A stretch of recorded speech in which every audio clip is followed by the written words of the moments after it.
नमस्कार मंडळी, जय शिवराय. तर आज ना मला किचन सर्व क्लीन करायचं होतं. किचनच्या खालचं पण सगळं आवरायचं होतं. उन्हाळ्यामुळे धूळही भरपूर येते आणि म्हटलं चला आवरूनच घेऊया आज. तर सगळ्यात आधी ना सगळं खालचं आवरून घेतलं आणि इथं ना पाणी खूप खाली पडतं, त्याला पट्टी नसल्यामुळे लगेच खाली येतं. गॅस पण धुवायचं होतं, तर सगळं काही धुवून घेतलं. पाठीमागच्या स्टाईल पण धुवून घेतल्या, कारण आपण भाजी वगैरे करतो तर थोडंफार उडतं, तसं डेली मी गॅस पुसून घेतच असते. तरी पण धुवून काढल्यानं म्हणजे कॉक्रोच वगैरे होत नाही, त्यामुळे सगळं बघा इथं मी धुवून काढलेलं आहे. आणि गॅस पण धुवून काढला. त्यानंतर म्हटलं खिडकी पण धुवूनच काढूया आता.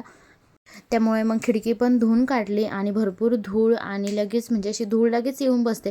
कितीही जरी आपण क्लीन केलं ना तरी पण पुन्हा खराब होतं. त्यामुळे म्हटलं चला खिडकी धुवूनच काढते.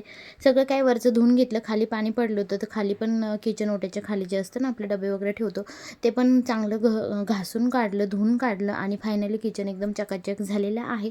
याचा डिटेलमध्ये व्हिडिओ आहे, नक्की बघा.